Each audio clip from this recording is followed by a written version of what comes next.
to Amer's podcast. My name is Amer, and today with me are Faris and Resad Zacina. Faris and Resad, welcome to the show. Thank you. Thank you for having us. Happy to be here. Yeah, it's been a while since we talked. We were just talking about it before the actual reporting. I think it's been at least a few years. But I'm happy and excited to have you guys on again, and just to see what you're up to again. But for the people that don't know, and I'll ask Rashad this question. Uh, what do you do, and what is Ministry of Programming? Because that's where you're from. Yeah, so that's a hard question to answer because basically, I mean, what we are is like we are everything that an entrepreneur needs to get started. But also we are like an innovation basically factory, right? So what we do is we leverage the startup studio concept, but we also work in corporate innovation for bigger companies. So we are specialized at building new products, and we are doing it for almost 10 years now. Mm. So yeah, we have seen quite a lot. Yeah. And how did it get started? Maybe Faris, you can take this one. So how did Ministry Program get started? And also, you mentioned a little bit about the evolution because it's been 10 years. How has it evolved? Yeah, so MOP started with a very naive approach. We have been following the lean startup uh, from Eric Ries and misunderstanding it as many companies or founders do. We thought that basically building a startup is about coding it out and just coding it and launching it, and then iterating on it. So how we started basically was that we started working with founders, and assembling team for these founders as a service. And we started working on startups in Switzerland, in Sweden, in the US, and building some really interesting stuff. Like, for example, one of the first products was an Airbnb for aesthetic surgery in Switzerland. Uh, or we built a medical device to detect and fix tinnitus, the ear disease in Mm. Sweden. So all of these were like really interesting ideas, and we started with these things, but also some fintech products. Like we started working on a social and crypto trading platform, uh, and these were interesting technical challenges. And our approach in the beginning was to just assemble a dev team and code the MVP and launch it to market, to work with the founders on all organizational aspects as advisors, making sure we are making it happen. However, the long story short is that over the years we just learned that building startups is not only about coding, is not about programming exclusively, but it's also about product design, product discovery. It's about product management. It's about strategy. It's about organizational design. It's about many things that the founders that don't have a lot of experience usually don't think about. And even in today's age with AI tools and everything, I think it's largely ignored that startups and the new products are not only code, they are much more than that. So we as a company have evolved over the years to be able to support founders with design, with discovery, with product management, with, of course, programming, with DevOps, with all kinds of things that are needed to help get a company off the ground and make a product successful. And even things like, growth hacking and many other things that are important to make a product happy and successful. Yeah, it's an interesting point because I think that's what people generally think about when they think about startups. They're like, the startup is the product, and it's it. I think that's a little bit of an oversimplification of things. I think there's a lot of examples of startups that had a good product, but didn't have all the things around it, which made them not as successful as they could have been, even though maybe the product was a good product. Um, is that something that you've seen as well? Yeah, so I mean, I think especially nowadays when with the advent of AI and everything that is happening, around it right now, there are like a lot of people that are starting new products in a completely different way, and there's a lot of anxiety about the future uh, tools, methods, and the role of what a software engineer is, right? So what we see out there in the wild is that, when we're talking with entrepreneurs, um, actually, I had a talk yesterday about this topic with one founder from Stockholm here, and they tried to build the first version of the app using AI tools, and they thought, okay, they're gonna wing it with it, and they went up until a certain point where kind of the whole understanding of what was built was broken, and they realized, they need like a real understanding of what they're building. So, the prototyping of it and building like a first version, then they realized, okay, now we have something in our hands that no one understands what it is, and we don't know how to maintain it.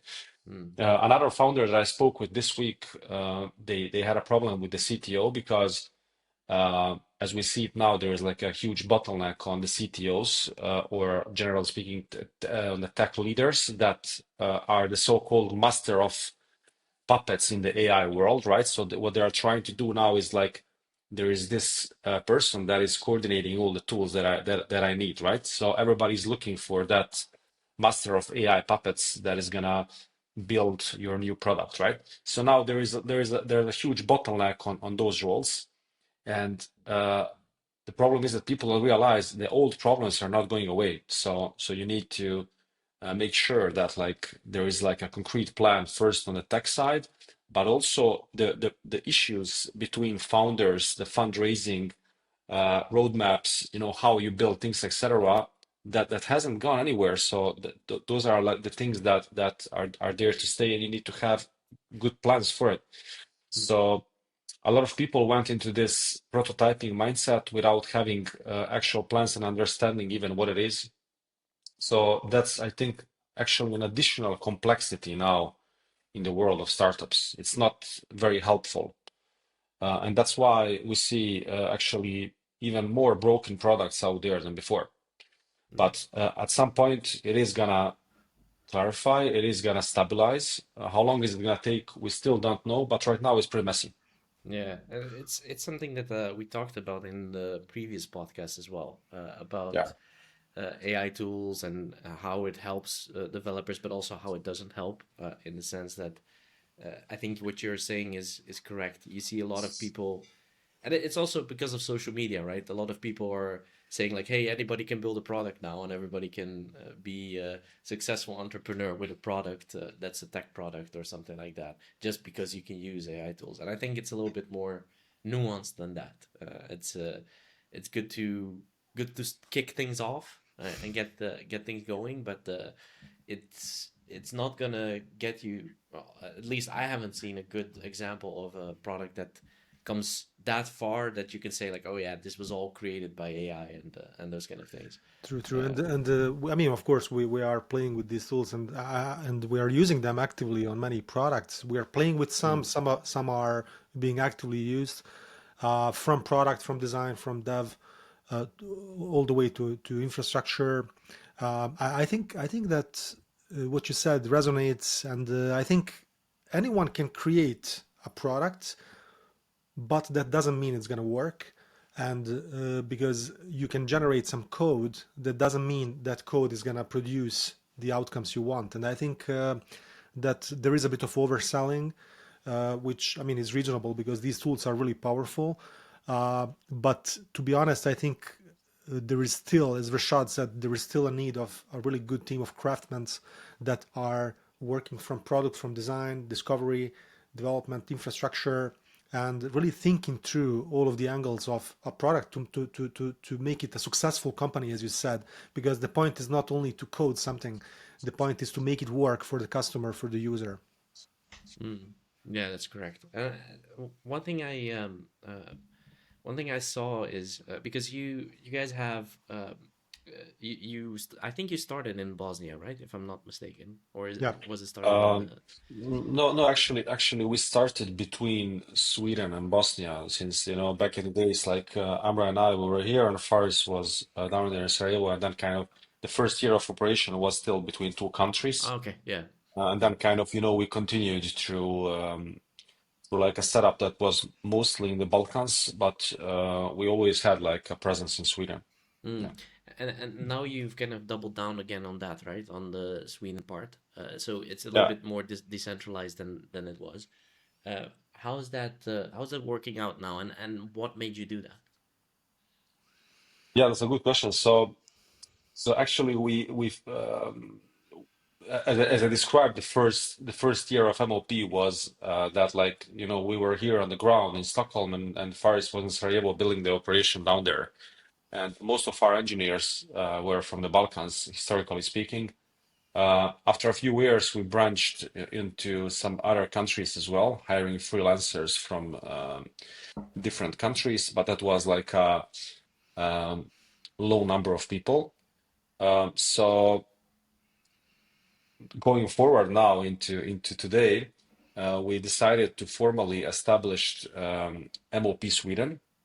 So, which is like a daughter company that we opened in Sweden that is gonna basically mean the next chapter of what MOP is gonna do like in the coming years, right? Mm, So what we want to do is to collect the best practices from the upcoming fields, including AI, and actually have like a more tangible presence in Sweden again after many years. We also want to enlarge the team with additional talent. We want to build completely different relationships with our customers and the investors that are involved in our companies, etc. And it's a really exciting quest for us, actually. mm. So yeah, now we are at where we started pretty much, and it's gonna be a pretty interesting journey. It's kind of full circle. That's why I was asking about it, because I remember something in the lines of what you mentioned as well, and I think it opens up opportunities for maybe is it also because of a closer relationship that you can get with like the startups that you're maybe working with, or is it Yeah. because you were working remotely anyway, right? It's not like it's different than before. Yeah, I mean, actually, we came to realize that like the in-person interactions are quite important, Mm, especially on the business side. So through the years, we invested in around 13 companies, and most of them are in Stockholm. mm, And what that means is that we just kind of realized that if we can work more closely together, yeah, if we can see each other more often, if we can do workshops in place, if we can, there is a lot of value in that, and we already see that that was a good judgment from our end. And also let's say most of the investor network is in Stockholm. That is fueling most of the companies that we worked with. And now we came to the number after 10 years. So we did like 103 companies. mm, More than 60 were in Sweden. So it's like a big network of people. And, being able to see people more often, to go to lunches together, to go to events, to go to conferences, to connect the dots between each other, it's something that often happens in person. And I mean, we see that it's more efficient in person for that kind of work. mm, I would say that for the engineering, for engineering and for, I mean, it's like a different story because, most of the time you are doing activities that are not necessarily tied to a specific place, but still, of course, like even the full remote companies of this world that we are looking up to, they have routines to meet from time to time, etc. But the point here is that our main goal is, of course, leveraging the business network. The second goal is to reinvent ourselves with new approaches to learn from the field. Stockholm is still quite innovative in terms of how things are done, and like we are getting a lot of good intel and learning things on a daily, weekly, monthly basis.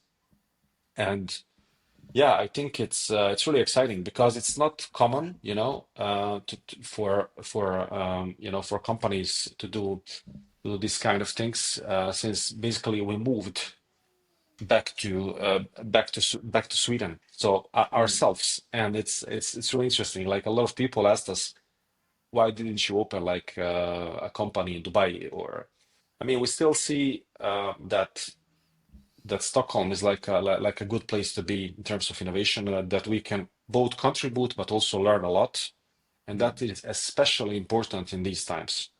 yeah. But also Faris, to add another yeah. take to that is, I mean, just imagine as a remote company, we have been selling our services and investing in companies that are very far away. I mean, we spent most of the time in the last 10 years in Bosnia, and then that was basically sales and marketing on hard mode. We were not on the market and literally against best practices, because we know that in the ideal scenario, always one of the co-founders of a company, of a product or service company, is on the key market where the clients are. And since we didn't have that, we were working on hard mode. And I think it's impressive that we were able to sell over 50 million euros of services in that mode without having literally anybody on the ground most of the time. And I think, I mean, one of the reasons to really have that local presence is also, to make it easier for us, because I think it's kind of obvious, we need that as a company to grow, and I think it's much easier to build these relationships, to close new deals. I mean, regardless if you're doing a service, a product, or if you're an investor, I think one of the co-founders or more of them, they should be on the market and they should be close to the customer. Yeah. Is that so? Is the lack of personal contact and being with the potential customer, was that what made it hard in the sense of the sales part, Faris? No, I think what made it hard is that, like, the practical problem. If you are a remote company and you are selling to a customer in the US, or Okay. I'm talking B2B, right? So Yeah. if you are doing that, then you need to travel, you need to fly in, you need to spend money on and time on these sort of practical challenges to just interact with people. If you are closing a multi-million deal, then I mean, usually you need to fly in, you need to negotiate on the ground, and there is sort of like a challenge in this, because it's not like you're flying for half an hour or 1 hour or 1 hour and a half. It's a little Sometimes bit you're far. flying for Yeah. 5 hours somewhere, or 10 hours in one direction, and then there is this whole challenge of also maintaining these relationships. Uh, Another problem is that if you want to go to a conference, then also that needs to be a project. It needs to have like a significant budget. You need to fly in. So I think being on the ground in a city like Stockholm, where there is a huge innovation ecosystem, a lot of events, uh, you save a lot of money and time, and then you can have just a more higher frequency of interactions with people, but also like get to know much more people. So the volume and the frequency of these interactions is much bigger than what you would have in a remote environment, which doesn't mean that remote doesn't work. We have proven actually that it works, because we scaled crazily. We sold 50 million euros of revenue. Uh, so we made 50 million euros of revenue being mostly remote. So Mm. it definitely works, but it's much harder. And I think it's just human challenges. Yeah. So how is that for the team in Bosnia, like the engineers and those kind of things? Is that what do you see there? Is that is it still that they enjoy to work from home from time to time? Do they come into the office every so often, or do they keep Yeah. remote more often? What does that look like for you? So I mean, that's a focal topic in the world for a Yeah. while, right? Like coming back to the office movement and these kind of things. We discuss this often. We started as a company that was fully flexible for people. I mean, we had teams back in 2016, 17 that would go to Thailand for a while, work from there. For us, it was normal even when no one else was doing it at like a big scale.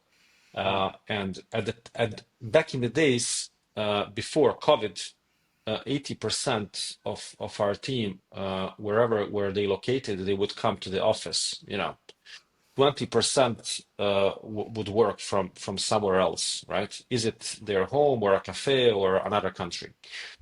And we were like very, very flexible in that regard, and that worked very well because of the mechanism that we have put in on the delivery side to make sure that everything is on a high quality level. After COVID, we observed a substantial change because everybody went basically into some home office setups, and everybody started working remotely, and after COVID, it was really hard to get people back in the offices, which is the case today as well for most companies, right? And having discussed this topic many, many times, we realized, we definitely don't want to force engineers back into the office just for the sake of seeing them by the computer, Yeah. because we don't see I mean, we don't see that like that is the the thing that we want to measure during the day, right? So we want to measure the actual produce. We want to see the results, not the mere sitting of someone in a conference room or in an office is not the most important thing. But at the same time, we observed that a lot of people had problems with the transition to the work from home in general, and remote work, because they were not doing it before. And many people are struggling with mental health issues, with problems at work. So I'm not speaking about only MOP, I'm speaking generally. Yeah. And I think that uh, everyone is starting to realize that there is a problem lying there, which I think the solution is definitely not to force people back into the office, per se, but definitely something went wrong with that transition during COVID. I'm speaking about about that, and I think that I mean, as a company, we still preserve that those values that we have put in from the beginning, and I think that we are gonna stay in the same setup in that regard for sure. Yeah. Faris, you wanted to add something? Yeah, I think it's. I mean, I think that there is a really good quote that I tend to overuse recently. There are no solutions, there are trade-offs.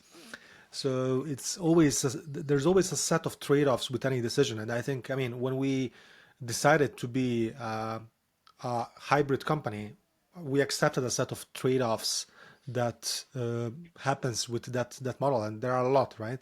So if people believe there are no trade-offs with an in-office setup, uh, I mean, they're wrong, because there are trade-offs with that as well. So there's a trade-off with every setup, and even if you are full remote and you don't have an office, there are trade-offs as well.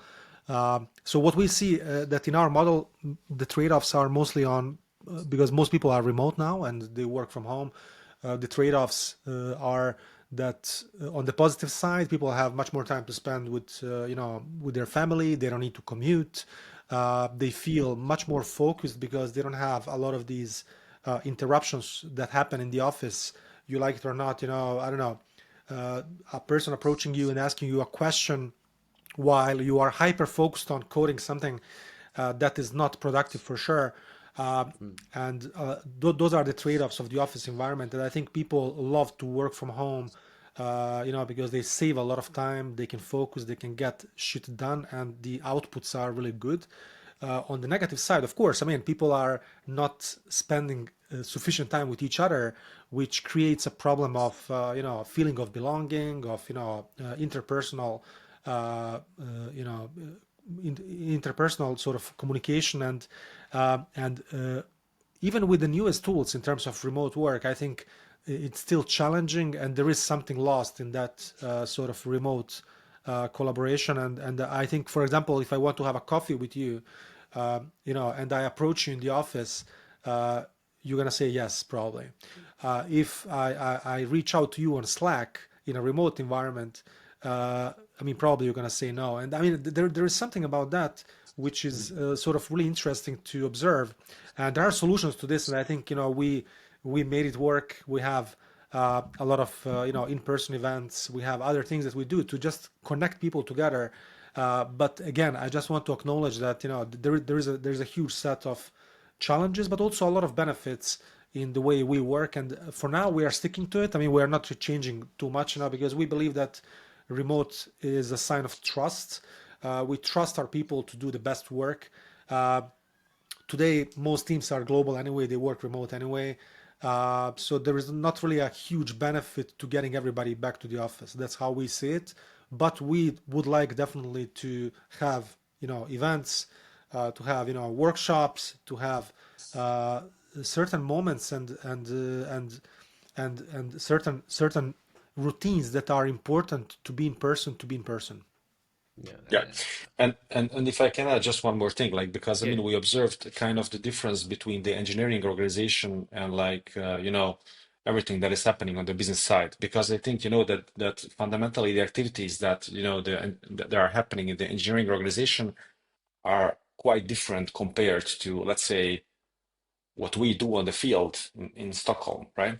mm, And the thing is, we observe that, like, when we are talking about the business side specifically, we benefit much more from being present, like, every day, and from having as much as possible, like, any sort of face-to-face interaction. Because, I mean, it's less about having focus time, it's more about like relationships, meetings, establishing trust, talking things through, putting people in the same room to understand something together, to look into like a screen that is in front of us, but still being able to see all the dimensions and to understand each other better.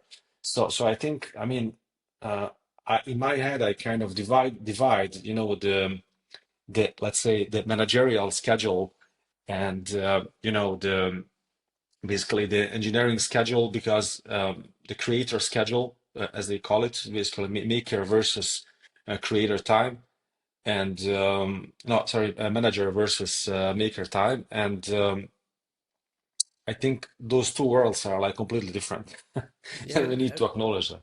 It's a good insight because I never thought about it that way. But when you think about it, there's no real replacement for being in person for relationship building, right? I mean, I notice it myself too. If I definitely during COVID, but even after that, you can see that when you were on Zoom or whatever tool you use for video calls, you can have conversations and those kind of things, but you never really build up that connection, like the real connection with someone.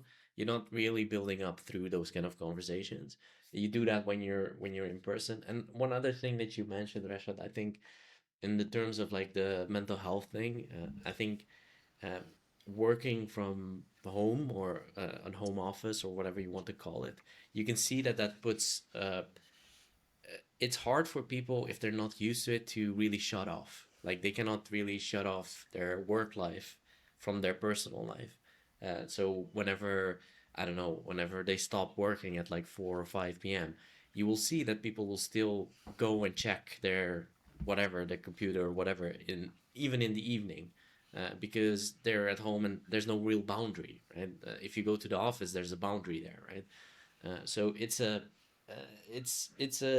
interesting one, and I think uh, going in a sort of hybrid manner will again. You said it right, Faris. There's no ideal solution for anything, but I think that combines a little bit of both, right? It gives you a little bit of the relationship building.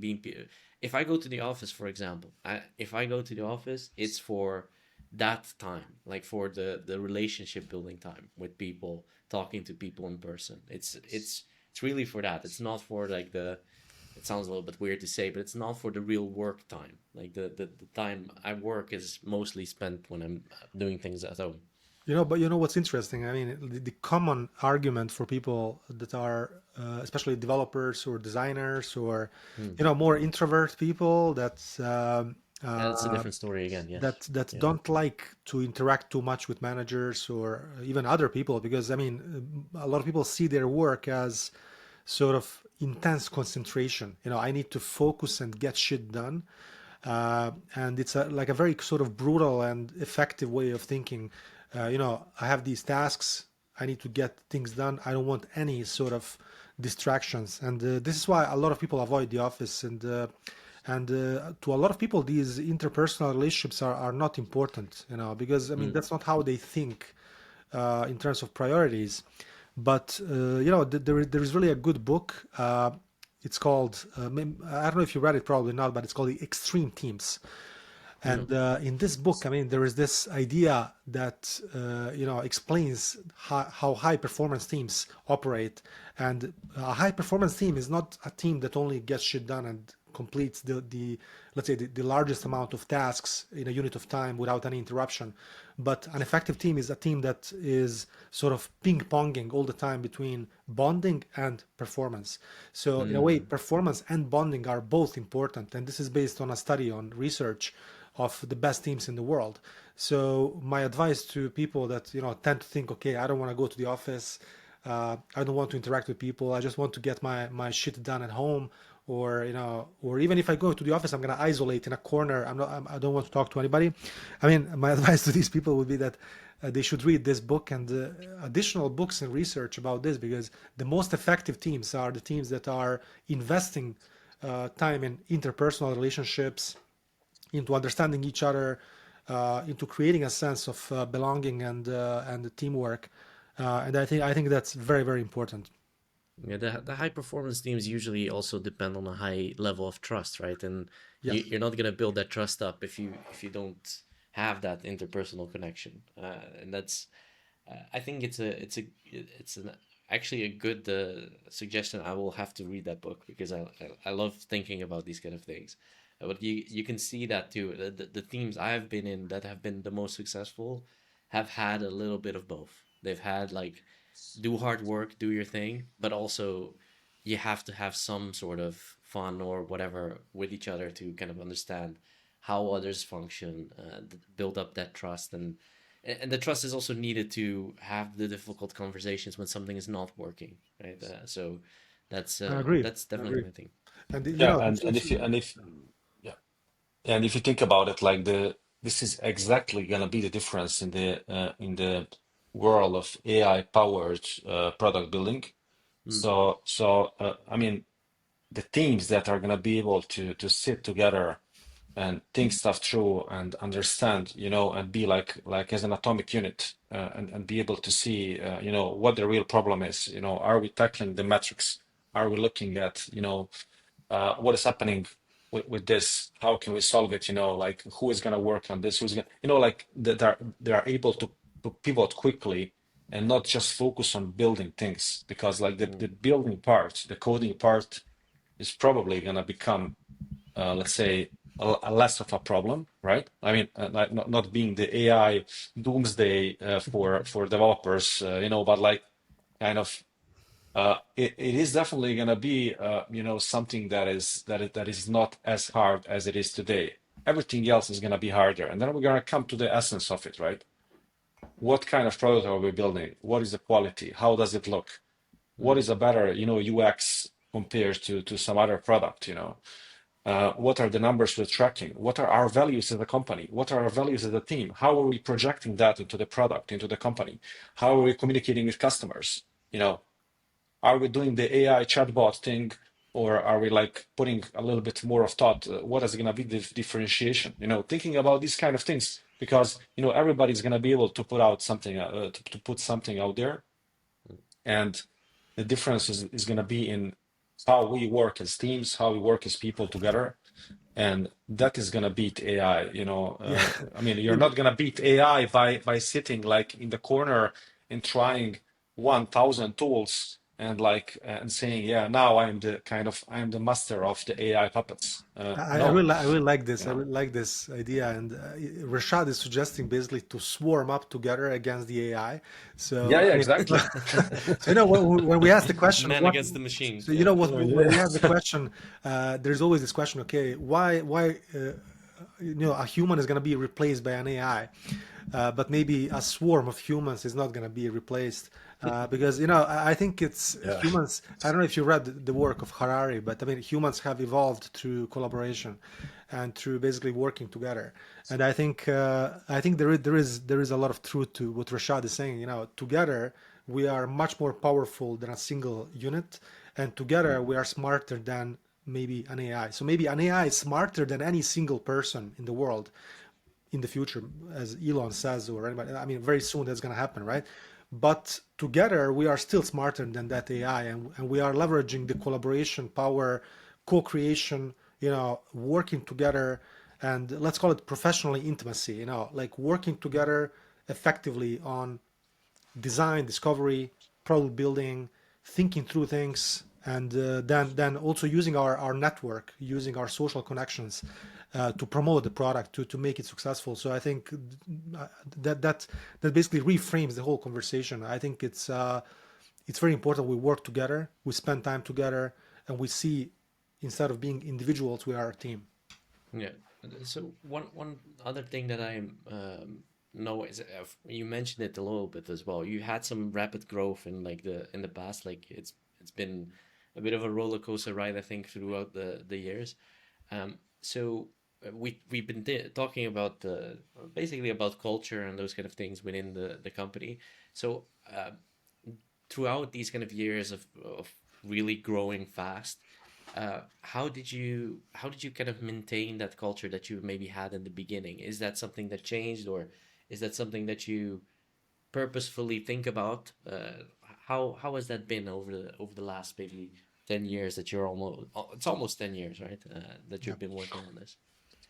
So So I must say, I mean, like we had a few blows after COVID, so it was not easy, Like I cannot say that the culture is the same as it was before COVID, right?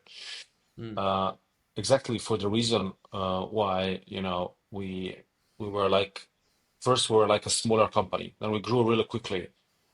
You need to understand that we hired almost 100 people in only 1 year during COVID. So then we grew to 200. Then we grew the management team to I had the whole leadership and support structure to more than 30 people at some point. And it was, we were basically prepping up for further growth and for scaling the company up. Then we started putting in like a lot of tools that we didn't have in the previous years because we realized, that is what we need to grow further. And in that process, we were focusing on first on the growth itself. We're focusing on hiring people, onboarding new clients, onboarding the new people, starting new projects. It's like a completely different set of activities than let's say, than something that we had the chance to do when we were focused on a smaller group. And by itself, the culture changed. So I think that definitely, not seeing people so often during 220, 221, maybe early 22, right when COVID was in its prime, it contributed a lot to the relationships, not only between the team members at our company, but also with clients, mm, with our partners, with the investors. We had a few situations where we couldn't fly to another city, back to the beginning of this discussion when we talked about, the presence that we have now in Stockholm again, that is more prominent. But like, if you are unable to go somewhere or to meet someone, I mean, the relationship will deteriorate over time. And that's the hard truth. So I think like a good part of us healing the culture was understanding first what happened, because I think that like most of the world right now is in a process of understanding what their culture is, what culture is in general. Is the culture like that, the three of us are going to sit now in the office every day and look at each other? Some people define it like that, mm. but like I think it's a bit more complex than that. And that's what we came to realize after seeing like, okay, now like everybody got vaccinated, like we haven't seen each other for a few years now, right? And now, okay, what are we gonna do, you know And then you start kind of rolling back and forward and seeing, okay, what is actually that I'm trying to accomplish here. Yeah. Who you are as a company as well. I think what you see is that when someone starts a company, usually it's like, okay, a few people join in, we start working, and everything's great because we're with a few people. Now you're bringing in external influences that have their own kind of view on particular things, and if you do it at the pace that you were doing it, that's it becomes an even bigger issue if you don't have things in place, or call it leadership principles or culture principles or whatever you want to call it, right? There's multiple ways you can define this, but uh, at least having a bit of a sense of like, okay, this is the type of people that we are looking for within this company. This is the way we like to work. I think that's key. But you see that throughout the evolution of a company, usually in the beginning, it's not that necessary because it's all, you can manage it all. But when you start hyperscaling like that, it's like, oh yeah, now we run into things like, oh, this person might not have been the right person for us to let join the company, those kind of things. So it's I can imagine that's something that you've seen as well. Yeah, so what we observed a couple of things like where, but maybe Faris can also jump in. But like the the autonomy part was really important in scaling the company because Hmm. uh, we were always building a lot of products at once that were in completely different domains, countries, uh, tech stacks, different people involved, different investors, and the autonomy of the teams was really important. Also, the leadership on every single team was important because the person that you put in charge for a specific team was many times meaning like basically make it or break it Hmm. for the whole team. And that is how we scaled. We scaled by giving a lot of autonomy and trust to good people that were building teams around them. And in a couple of times, especially like after COVID, we observed that like, by losing these good relationships, some people would turn the other way, and Hmm. then we would observe that like, I mean, it's really important to keep the like all your leaders like as a tight group and to show them that you really trust them and so they understand what is their role in the company, what is their growth in the company, etc., and what the company does, and it's not an easy job to do, but that's how we scaled to basically to a couple hundred. That is one of the most important things, and it had nothing to do with presence. It had everything to do with how things were done. Hmm. So far Okay. as, do you want to add something on that? Yeah, I agree with you. So yeah, I think you put it properly. Yeah, it's cool to see though. I mean, usually I mean, even with smaller teams, if you go from like 10 to 25 people, you already see like kind of a change in dynamics. There's a lot of more people talking to each other, so it makes sense that when there needs to be some sort of common denominator between them to at least make it work going forward. Um, so I think we can go for hours. I think on this particular topic, but we're Yeah. also almost closing in on the time that we have together. I have one more question before I let you go, and it's the question I always ask at the end of the podcast. And by the way, because we can go for hours, we should do a part two somewhere down the line. But that's a different story. So who would you like to see next on the podcast if you would have to pick someone? Rashad, what do you think? Yeah, I mean, I'm not sure that I have I have a concrete answer to that question, but I mean, we could definitely help you with a couple of people that are working on really interesting things that are in our network, Sure. to come and tell their story as well. So that could be interesting. Yeah. All right. Yeah, let's do that. Faris, maybe you have one just popping up in your head. Yeah, I think. I mean, I think what's trendy and interesting is definitely people that are building something very concrete with